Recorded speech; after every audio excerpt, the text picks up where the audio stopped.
अब ऐसा व्यक्ति जिसका तीनों मूल त्रिकोण अग्नि तत्वीय हो जाए तो यह व्यक्ति अत्यंत उग्र स्वभाव का होगा, क्षत्रिय स्वभाव का होगा, क्योंकि ये अग्नि तत्व है।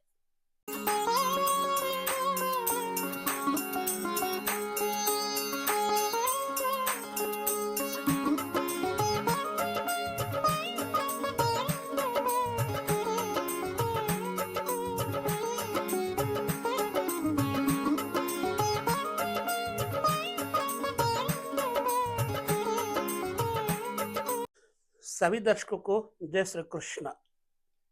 आज का जो संदर्भ है ये सूत्रात्मक है।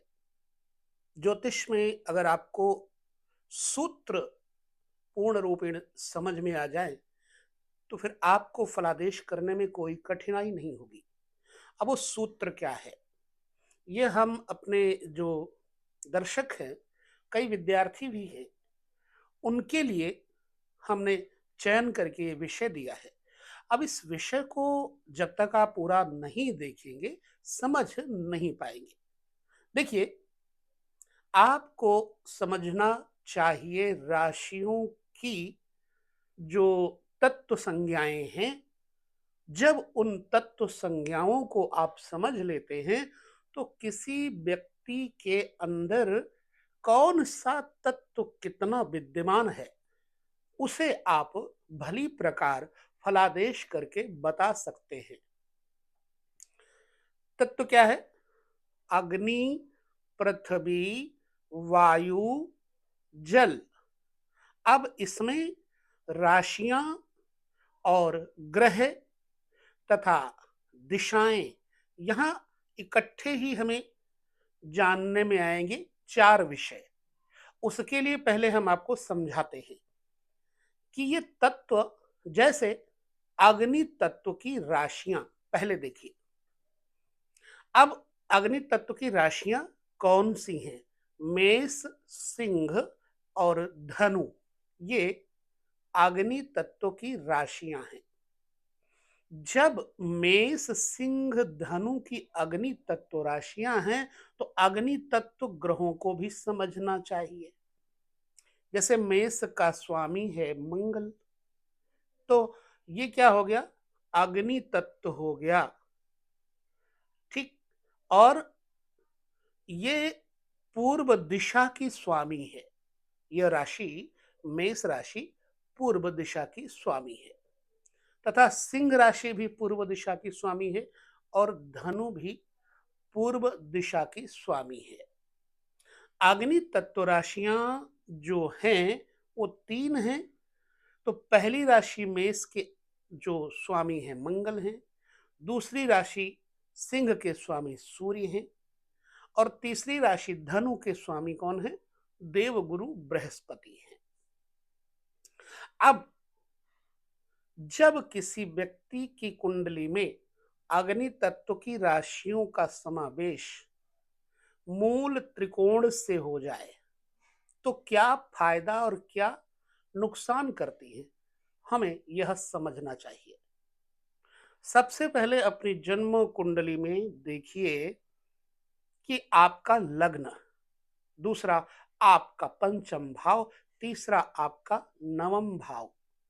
अब लग्न भी मूल त्रिकोण है, साथ में केंद्र है। पंचम भाव मूल त्रिकोण है, नवम भाव मूल त्रिकोण है। ये राशियां जब किसी के मूल त्रिकोण में आ जाए, जैसे मेष लग्न में आ जाए तो निश्चित बात है सिंह पंचम में आ जाएंगी और धनु नवम में आ जाएंगी। अब ये तीनों राशियां अक्षरशः लग्न, पंचम और नवम की स्थितियों का बयान करती है। अब ऐसा व्यक्ति जिसका तीनों मूल त्रिकोण अग्नि तत्वीय हो जाए तो यह व्यक्ति अत्यंत उग्र स्वभाव का होगा, क्षत्रिय स्वभाव का होगा, क्योंकि ये अग्नि तत्व है।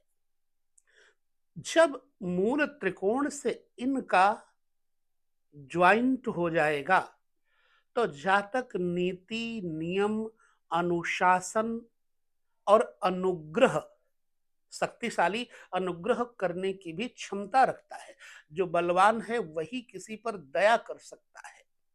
तो ये जो राशियां हैं, प्रतिष्ठा, पद, सत्ता, प्रबंध शक्ति इत्यादि में दक्षता और अनुशासन इत्यादि की दक्षता इस व्यक्ति में रहती है, जिसका अग्नि तत्वीय राशियां मूल त्रिकोण से संबंध बना ले तो। दूसरी बात, भूमि तत्व। भूमि तत्व की राशियां हैं 3, वृष, कन्या और मकर। भूमि अर्थात पृथ्वी। अब भूमि तत्व की राशियां हैं वृष, कन्या, मकर, और ये दक्षिण दिशा की स्वामियां हैं। तो वृष, कन्या और मकर, खास तौर से यहां पर हमें समझना होगा कि इससे क्या फल मिलेगा। मान लीजिए आपके लग्न में वृष राशि आ गई, भूमि तत्व हो गया। अब भूमि तत्व वाले कैसे होंगे? धैर्यवान होंगे, क्योंकि धरती में धैर्य है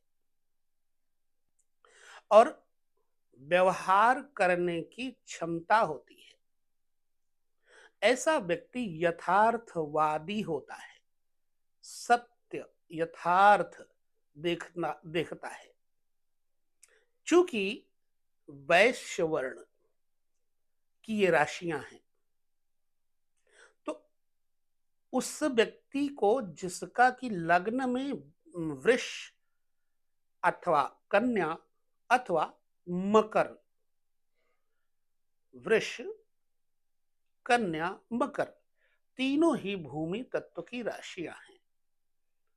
अब ध्यान से समझना है यहां, इस व्यक्ति को जिसका वृष लग्न हो जाए तो पंचम भाव में क्या हो जाएगा? कन्या लग्न। और नवम में क्या हो जाएगा? मकर लग्न। जब किसी का वृष लग्न हो गया तो निश्चित बात है कि उसका भूमि तत्व जागृत हो गया। अब इस व्यक्ति के पास किसी तरह से भी हो भूमि प्रबंधन करने की बड़ी क्षमता होगी, धैर्य होगा, व्यवहार और यथार्थवादी करने वाली बातें ये अच्छे से जानेगा। व्यवहार, व्यापार, उद्योग की प्रेरणा ये किसी को भी दे सकता है और स्वयं धन, वैभव, संपत्ति को उत्पन्न करने की अतुलित सामर्थ्य प्राप्त करता है।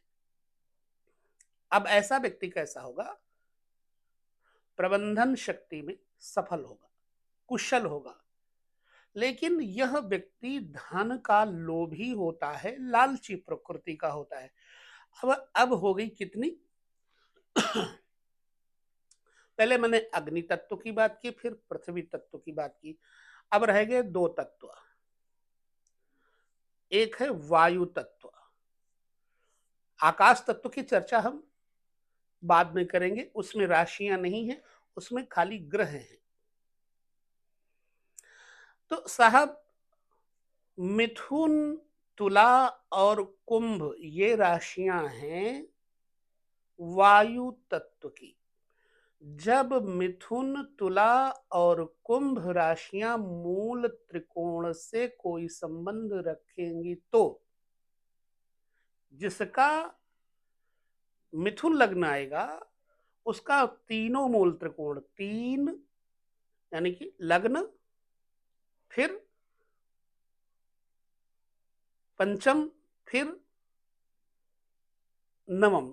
अब देखिए, तीनों हो गई यहां वायु तत्व।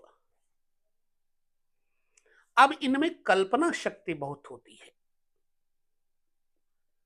जब किसी का मिथुन लग्न हो जाए तो, या कुंभ लग्न हो जाए तो,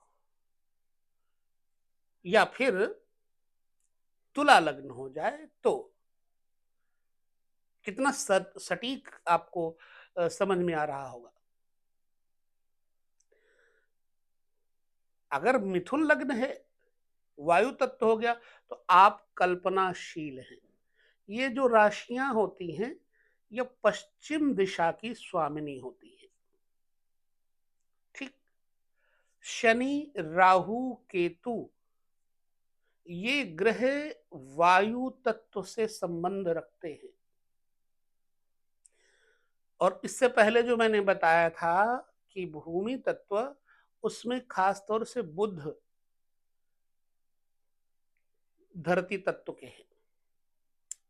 तो अब देखिए, मिथुन लग्न हो चाहे तुला लग्न हो चाहे कुंभ लग्न हो, ये हो गई वायु तत्व राशियां। बहुत विशाल बुद्धि का स्वामी, यह व्यक्ति कल्पनाओं में खोया रहेगा। इतनी तीव्र इच्छा शक्ति होती है कि जो बैठा कहीं पर हो और सोचता कहीं की हो, उसको यथार्थ करने की क्षमता रखता है। जैसे कवि कल्पना करके बड़ी बड़ी रचनाएं कर लेता है। अपने देखे हुए सपनों को साकार करने की क्षमता इन राशियों में होती है। एक चीज की कमी होती है, कई ऐसे जातकों के अंदर भोग लिप्सा, अत्यधिक काम शक्ति, मतलब पुरुष और स्त्री के मेल की कल्पना करना, काम शक्ति। तो इसलिए ये सुख अपने लिए मांगता है, सुख लिप्सा से ये पीड़ित रहता है। लिप्सा मीन्स इच्छा, विशेष ज्यादा लिपटना। अब यह जो है ना, शूद्रवर्ण राशि के कारण कुछ चीजें माइनस हो जाती हैं। ये अगर किसी की सेवा करे तो इनको लाभ होगा, सेवा ना कराएं, सेवा करें तो इनको लाभ होगा। परिश्रम और कर्तव्य निष्ठा सरीखे गुण जातक में भरे पूरे होने चाहिए। तो इसलिए यहां पर हमें समझना जरूरी है तत्वों के बारे में। जो तत्व जिस व्यक्ति के ऊपर हावी होता है, उसी तत्व के मुताबिक उसको प्रतिफल मिलना होता है। अब एक रह गया जल तत्व। जल तत्व की राशियां कर्क, वृश्चिक और मीन, ये तीनों की तीनों राशियां उत्तर दिशा की स्वामियां होती हैं। कर्क, वृश्चिक और मीन। अब इसमें अगर जल तत्व के ग्रहों को देखा जाए तो चंद्रमा और शुक्र हैं। यहां हम आकाश तत्व के बारे में बता दें कि शुक्र और गुरु, ये दो आकाश तत्व वाले ग्रह भी होते हैं। बाकी जो राशियां हैं वो चार ही तत्व की गणना में ली जाती है, अग्नि, पृथ्वी, वायु, जल। तो अब जल तत्व की राशियां जिस व्यक्ति की लग्न, मूल त्रिकोण, नवम इत्यादि संबंध रखती हैं, ऐसा व्यक्ति सात्विक वृत्ति वाला होता है। इसे जल में रहना, जल के खेल, जल की क्रीड़ा अच्छी लगती है। ये थोड़े मोटे और थुलथुले हो सकते हैं, लेकिन शांत प्रिय वातावरण इनको बहुत अच्छा लगता है। ये किसी के सामने ना अकड़ते हैं और ना किसी के सामने झुकते हैं। यह सौम्य स्वभाव होते हैं। इनके अंदर एक क्वालिटी होती है, ये ईश्वरवादी होते हैं, अवसरवादी नहीं होते। लिहाजा जो जल तत्व की राशियां हैं, इन व्यक्तियों को ईश्वर की कृपा विशिष्ट रूप से प्राप्त होती है और ये मोक्ष की तरफ जाने में जल्दबाजी भी करते हैं, और होना भी चाहिए यही। तो जिनकी जल तत्व राशियां हैं, उनको ईश्वर से, मोक्ष से लगन होती है। लिहाजा वह मोक्ष प्रिय व्यक्ति जो इन राशियों के साथ जुड़ा होगा, मूल त्रिकोण, तो कहीं ना कहीं सबका भला करेगा, अपना खुद का भला भले ना हो, अपनी वस्तुएं किसी को दे सकते हैं, दयालु और कारुणिक होते हैं। अब इसको आपने समझने का प्रयास करना है। मूल त्रिकोण, क्योंकि मेरे पास कोई भी चार्ट आपको देने के लिए मैंने रखा नहीं है, तो अब फिर से आपको समझना होगा। अग्नि तत्व, पृथ्वी तत्व और वायु तत्व तथा जल तत्व, इसमें से फिर समझना, मेष, सिंह और धनु पूरब दिशा की ये राशियां स्वामी हैं। सूर्य और मंगल ग्रह अग्नि तत्वी हैं। इसी तरह भूमि तत्व वृष, कन्या, मकर ये पृथ्वी तत्वी हैं। और दक्षिण दिशा की स्वामी है तीनों राशियां, तथा बुध ग्रह विशेष तौर से भूमि तत्व वाला है। मिथुन, तुला, कुंभ ये तीनों राशियां पश्चिम दिशा की स्वामी हैं। और शनि, राहु, केतु ये वायु तत्व के ग्रह होते हैं। जल तत्व कर्क, वृश्चिक, मीन ये जल तत्व की राशियां होती, उत्तर दिशा की स्वामिनी होती हैं। इनके जो जल तत्व हैं, चंद्रमा और शुक्र ये दोनों ग्रह जल तत्व से युक्त हैं। लेकिन आकाश तत्व में भी शुक्र की गणना है, लिहाजा गुरु और शुक्र इन दोनों ग्रहों को आकाश तत्व भी कहा जाता है। इसका अभिप्राय क्या निकला? आपको सूत्रात्मक तरीके से किसी की कुंडली देखना है। पहले देखने के बाद देखना कि उसका तत्व क्या है। अगर वो पृथ्वी तत्व है तो वो गुण कहिए, अग्नि तत्व है तो वो गुण कहिए, वायु तत्व है तो ऐसा गुण उसके अंदर होगा जैसे वायु का गुण होता है। और उसी प्रकार से जो जल तत्व है उसी प्रकार से उसके अंदर गुण होते हैं। तो ये हो गया फार्मूला जन्म कुंडली में किसी के फलादेश को बताने के लिए। हम इस संदर्भ को कुंडली देखने के लिए आपको क्या क्या आवश्यकताएं हैं वह आगे और देते रहते हैं, देते रहेंगे। यहाँ पर हम विदा लेते हैं। अगले वीडियो में हम आपके साथ किसी और वैदिक ज्योतिष के सूत्रों को लेकर के उपस्थित होंगे। तब तक विदा लेते हैं। अपने कमेंट जरूर करिएगा। नमस्कार, जय श्री कृष्ण।